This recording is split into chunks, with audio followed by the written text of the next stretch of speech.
Hello friends, today we are going to discuss about GERD, gastroesophageal reflux disorder. It's a chronic condition where stomach acid flows back into the mouth through esophagus. Certain symptoms which are associated in that is heartburn, which is also called the acid indigestions, burning in the chest, acidic or bitter taste in the mouth, difficulty in swallowing, persistent dry cough, hoarseness of voice or soreness in the throat. Occasionally, if the severity increases, then people faces severe regurgitation of the food in their mouth, and that becomes very frequent. And sensation of lump in the throat if it remains for a longer period of time, people usually complain of this sensation. Post-COVID, we are getting a lot of patients with GERD. Another symptoms which is associated with this is fatigue, depressed mood, very anxious mood, heartburn. Now there are certain risk factors which can lead to GERD. One is slow or prolonged emptying of stomach, hiatal hernia, abnormal esophageal contractions, a lower esophageal sphincter abnormality, or certain connective tissue disorder like scleroderma, and of course obesity. Now there are certain risk factors which leads to GERD, especially having a very severe amount of spicy food, onion, tomato, a lot of citrus food, a lot of fatty acid or fatty rich food, chocolates, peppermint, alcohol and good amount of carbonated beverages, large or fatty meals, overweight, and sometimes during pregnancy, female do suffer with this.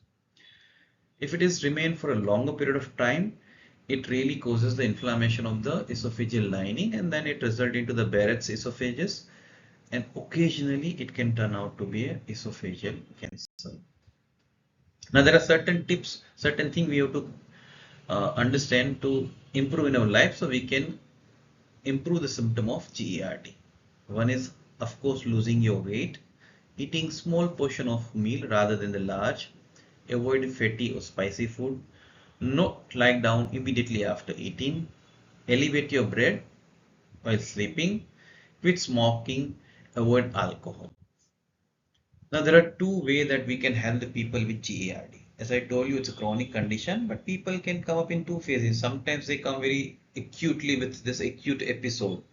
And during that stage, if they are suffering very severely with this reflex symptom, then we have to go for the acute remedy approach, which relieves the symptom for a time being. So what we are going to take for that is we are going to take elements from the causation if they have a certain outside food, frequent outside food, severe sleeplessness, some certain tension or stress factor in their life, or overeating. Then we are going to ask them aggravating modalities like, see, in homeopathy, that's very, very important for us so that we can zero down to the correct remedy which can help them this symptoms. So we'll go for the aggravating symptom, ameliorating symptoms, their thirst, the change in the thirst, or the change in the diet. Then we find the acute remedy which can help them to get rid of that immediate symptom, or they give them the symptom relief. But as I told you, it's a chronic condition. If they want to get completely rid of this over a period of time, then we need to go for a constitutional approach. In that, we'll find out the constitutional remedy.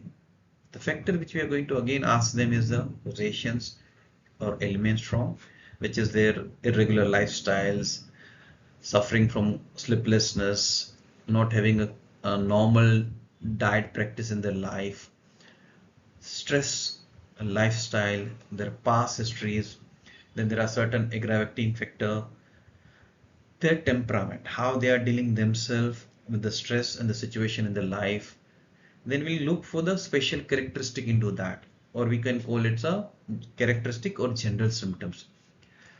This all will lead us to zero down to a single remedy which we call as a constitutional remedy, if chosen correctly, can help the symptom to get rid of and also give a good amount of relief for the patients who are suffering with this chronic disorder.